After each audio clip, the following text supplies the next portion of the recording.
নিজের গড়ে দুষ্কৃতীদের নিশানায় বিজেপি নেতা অর্জুন সিং। বুধবার গভীর রাতে তাকে লক্ষ্য করে তৃণমূল কাউন্সিলর ঘনিষ্ঠ এক যুবক গুলি চালায় বলে অভিযোগ। পাল্টা ধাওয়া করেন অর্জুন সিং এর সাগতরা। পরিস্থিতি বেগতিক বুঝে চম্পট দেয় অভিযুক্তরা। শোনা যায় গুলিবিদ্ধ হয়েছেন একজন। জানা গিয়েছে মেঘনা মিলের শ্রমিকদের মধ্যে অশান্তি হচ্ছিল। খবর পেয়ে সেখানে যান 18 নম্বর ওয়ার্ডের কাউন্সিলরের ছেলে নমিত সিং। এরপরই বচসা বড় আকার নেয়। গুলি চলে বলে অভিযোগ। অর্জুন সিং এর দাবি, পুলিশের সামনে দেদার গুলি চালায় অভিযুক্তরা। বোমাবাজিও হয়েছে। ঘটনাকে কেন্দ্র করে রীতিমতো উত্তপ্ত হয়েছে জগদ্দল। যদিও তৃণমূল বিধায়ক সোমনাথ শ্যামের দাবি, নিজে হাতে গুলি চালিয়েছেন অর্জুন। এসবের মাঝেই জগদ্দল কাণ্ডে তদন্তে নেমে অর্জুনকে তলব করেছে পুলিশ।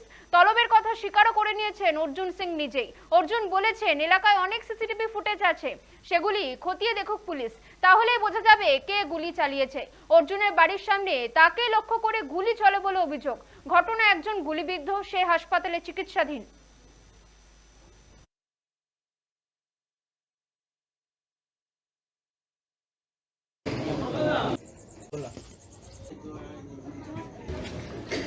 ভাবুন, পুলিশের সামনে যে গুলি চালাচ্ছে, প্রকাশ্যে ঘোষপাড়া রোডে, অত চওড়া রোডের উপরে, মেঘনা গেটের সামনে 3টে ক্যামেরা, শিব মন্দির গলির কাছে 4টে ক্যামেরা, লাইন দিয়ে ক্যামেরা আছে, পুলিশের ক্যামেরা আছে, সেইখানে গুলি চলছে। আর পুলিশকে আমি নিজে বলছি কি গুলি চালাচ্ছে আপনারা দেখতে পাচ্ছেন না? তারপরে বাড়িতে এসেছি, বাড়িতে আসার পরে বসেছি, তখন বম চলেছে আমার এক বাড়িতে। তারপরে পুলিশ আমাকে নোটিশ পাঠাচ্ছে কি ভোর 10টার সময় আমার কাছে হাজিরা দিতে হবে। সকাল 10টা ভোর 4টের সময় নোটিশ পাঠিয়েছে। ভোর 4টের সময় কি আমাকে 10টার সময়, আমি কি উঠাই গিয়ে আছি?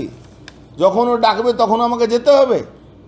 এই দলদাস পুলিশ লজ্জা হয় না? এদের হিম্মত থাকলে আমি আবার চ্যালেঞ্জ করছি, আমি কোর্টে এটা নিয়ে চ্যালেঞ্জ করব কি আমি বারবার বলেছিলাম কি এই নজরদারির জন্য এই ক্যামেরা রাখা হয়েছে, তাহলে এই ফুটেজটা কোর্টকে প্রডিউস করুক, এই ফুটেজটা পাবলিকলি প্রডিউস করুক।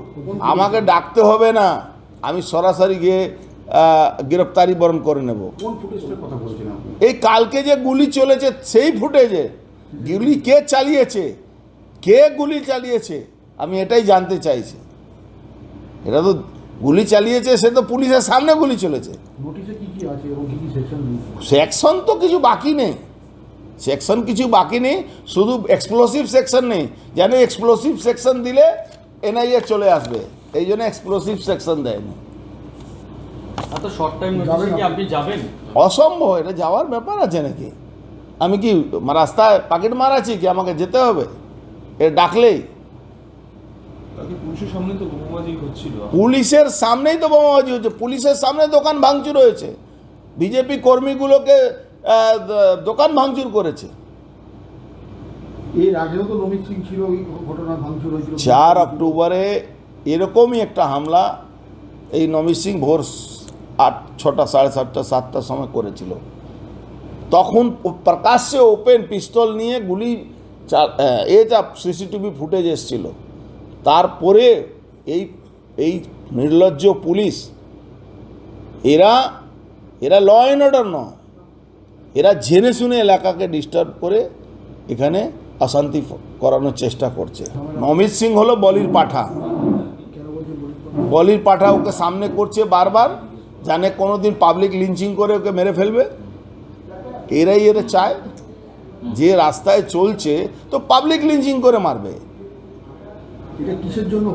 অত অত্যাচার, অকল্যান্ড লাইন, মেঘনা গেট, এই আশেপাশে এই আতপুর রেলওয়ে লাইন, সব জায়গা ওর মানে দিন রাত গাঁজা হিরোইন বিক্রি করছে, মানে জুলুম, মানে মানুষের উপরে অত্যাচার করছে, মহিলাদেরকে মারধর করছে।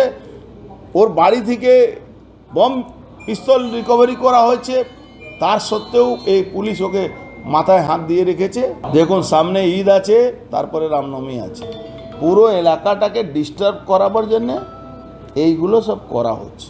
আমি তো এটাই বুঝতে পারছি না যে অর্জুন সিং মজদুর ভবন থেকে গেটে দৌড়ে লাফিয়ে লাঠি সোডা ভালা নিয়ে এবং ফায়ার আর্মস নিয়ে কেন গেলেন। এটাকে প্রথমে আপনারা জিজ্ঞাসা করুন অর্জুনকে, উনি হঠাৎ ওখানে কেন পৌঁছালেন। গুলির শব্দ পেয়ে বেরিয়ে কোনো গুলি তখনও চলেনি, কোনো রকম আওয়াজ তখনও হয়নি, কেন পুলিশ মোতায়েন সেখানে দাঁড়িয়েছিল।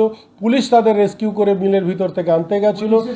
পুলিশ অর্জুন সিং তো নিজে গেছে, দেখা যাচ্ছে, ফুটেজ আছে, সেখানে ফুটেজ আছে, অর্জুন সিং গেছে, পুলিশের উপরে চড়াও হয়ে উনি চেঁচাচ্ছেন, এবং ওনার সাথে যে মানুষগুলো রয়েছে তারা কেউ আমাদের এখানকার বাসিন্দা নয়। সিসিটিভি ফুটেজ চ্যালেঞ্জ করছে অর্জুন সিং।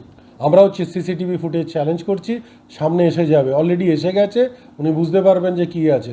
পুরো স্পষ্ট দেখা যাচ্ছে সিসিটিভি ক্যামেরাতে অর্জুন সিংয়ের পাশে সাদা জামা পরে একটি ছেলে, যার হাতে ফায়ার আর্মস, সে সেই ফায়ার আর্মসটা অর্জুনের পাশ থেকে বার করে সে গুলি চালায়। সাধারণ মানুষের দাবি যে অর্জুন সিং নিজে হাতে কালকে রাতে সেখানে গুলি চালিয়েছে, সেটারও খতিয়ে দেখা হচ্ছে। কয়েক রাউন্ড সেখানে কার্তুজ পাওয়া গেছে এবং কয়েক রাউন্ড সেখানে খোকা পাওয়া গেছে।